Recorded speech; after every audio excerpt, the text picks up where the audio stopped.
Bonjour, je reviens à vous pour cette nouvelle vidéo. Il y a quelqu'un qui m'a parlé justement des signes qu'il fallait observer au cours de notre vie pour savoir si on faisait fausse route ou bonne route. Si on rayonnait de manière positive justement par rapport aux actions qu'on entreprenait ou avec quelle personne on était. Et, et c'est vrai que je comptais faire une vidéo là-dessus. Justement, ça tombe bien. On va parler de synchronicité. Donc je voulais vous faire une vidéo là-dessus parce que justement en ce moment, pour vous résumer, j'ai une ampoule qui pète, le four qui a pété hier soir, quelques problèmes sur ma voiture, des choses qui traînent, quelques petites pathologies physiques qui apparaissent. Donc c'est là que je me dis que oui, en effet, je fais fausse route. Voilà. Je fais fausse route, donc alors après entre dire et faire, c'est là la question, parce qu'il y a quand même un aveuglement peut-être, des sentiments en cause et un attachement, voilà, peut-être une petite dépendance affective, je sais pas comment l'appeler, et donc c'est compliqué d'avancer, voilà, comme je vous le disais ce matin j'avançais un peu dans le brouillard. Donc je vais vous donner des petites indications qui font que justement des choses bloquent et qu'on prend le mauvais chemin. Donc c'est 10 signaux d'alarme que l'univers nous envoie, signe que votre énergie est coincée car sinon tout se met parfaitement en place. Voilà. Nos pensées et sentiments sont affectés de manière négative. Si, alors ça paraît drôle, mais bon voilà, ça paraît peut-être anodin, mais il faut y prêter attention. Vous vous cognez l'orteil. Voilà, donc ou un coup, on se cogne souvent dans la maison. C'est pas forcément l'orteil, ça a développé de manière générale. Si on se fait mal, voilà, on sent qu'il y a quelque chose qui va pas. Vous vous retrouvez coincé dans la circulation. Voilà, vous croisez souvent des tracteurs et plein de petites choses comme ça qui vous mettent les nerfs à vif, entre guillemets, parce que ça n'avance pas. Des travaux, tracteurs, camions, accidents, voilà, et du coup ça coince quoi. Être regardé de travers ou percevoir des remarques sarcastiques des autres. Alors ça aussi ça peut être justement une mauvaise adéquation énergétique. On voit que justement on suit un mauvais cheminement. C'est quand il y a énormément d'opposition au niveau humain aussi, au niveau des gens, des réflexions négatives, voilà, des interactions négatives, beaucoup de colère, sensation qu'il y a beaucoup de colère dans notre environnement et c'est vrai que ça peut nous signifier justement qu'on n'est pas sur la bonne voie.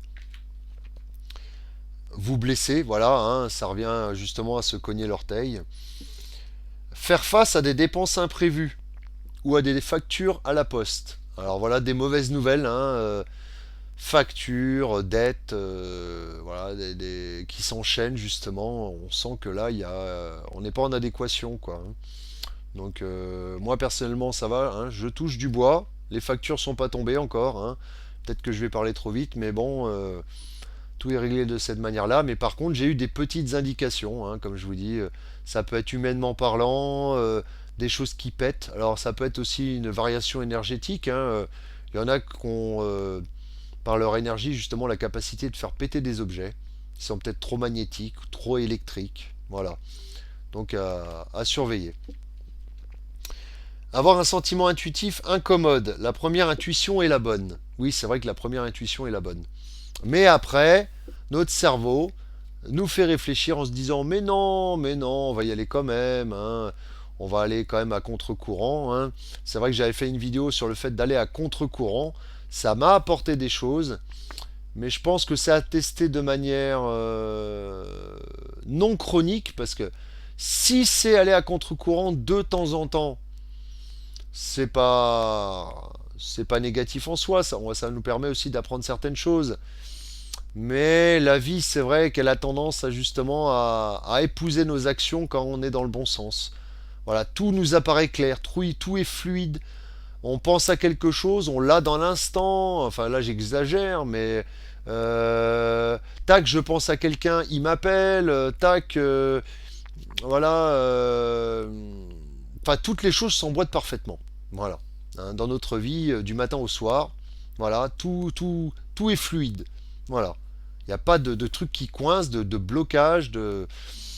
Donc, même si je reviens hein, là-dessus, le fait de nager à contre-courant peut avoir aussi du bon, hein, dans le sens de se renforcer, mais le problème c'est que quand on nage tout le temps à contre-courant, là par contre on y perd des plumes. Donc voilà. Alors après il y a des schémas types hein, qui fait qu'on est un peu coincé comme dans un piège, car l'émotion veut, mais le rationnel se dit stop quoi. Voilà. Et c'est ce qui se passe pour moi en ce moment. Je suis sur coup émotionnel qui dit de continuer dans le schéma type, mais le rationnel dit stop, arrête tout quoi. Voilà, reste chez toi, arrête tout. Voilà. Donc ça c'est le problème. Hein. Vraiment, moi j'appelle ça un piège. Voilà. Et rentrer dans des disputes avec vos proches. Voilà, on parle encore des interactions avec les gens. Voilà, qui peuvent. On sent de la tension dans l'air. Voilà, on sent qu'on vibre pas comme on devrait vibrer. Pas forcément les pensées d'amour, mais plutôt les pensées de peur, de colère. Voilà, les pensées négatives. Tomber malade, voilà, j'y viens. Bah moi c'est ce qui m'arrive.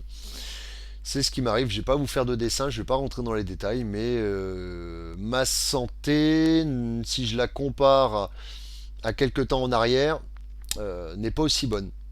Voilà, voilà. Donc je sais que je pourrais être en bien meilleur état, mentalement, mentalement et physiquement. C'est vrai que bizarrement, curieusement, depuis que je suis retourné chez moi, les choses recirculent de manière plus positive, quoi. Voilà.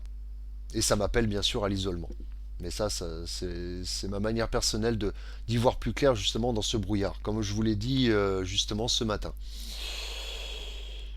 Avoir des maux de tête. Donc pareil, il y a un lien avec un dysfonctionnement énergétique. Il y a peut-être des points, des blocages dans le corps qui se traduisent comme ça. Ça peut être intestinal, le fait de ne pas aller aux toilettes, le fait tout ce qui est lié au nerveux, système nerveux. Il faut savoir que le mot de tête est lié aux intestins aussi, hein, au foie, au foie qui est quand même le siège de la colère. Donc voilà, tout est relié. Ce qui va se traduire de manière psychologique va aussi se traduire de manière physique. Il y a un lien entre les deux. Perdre ou casser vos biens. Voilà. Donc c'est exactement ce qui m'est arrivé. Voilà, le four. Hein, j'allume l'autre jour, il y a 2 3 jours, l'ampoule du plafond qui pète. 2 3 jours après, le frigo qui a tenté d'ailleurs. Hein, on est en mars en bélier et c'est la période des incendies. Et bizarrement, j'ai ramené le four à un pote qui m'a dit, parce que lui il s'en sert pour la quincaillerie, et il m'a dit comme ça, t'as eu de la chance parce que il y avait un courjus qui était en train de faire fondre un circuit à l'intérieur du four, et ça aurait pu très bien déclencher un incendie. Donc sur ce coup-là, j'ai eu beaucoup de chance.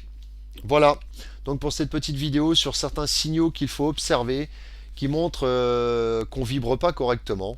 Hein. Soit on vibre pas correctement, soit on est dans des situations qui qui sont pas en adéquation avec nous-mêmes.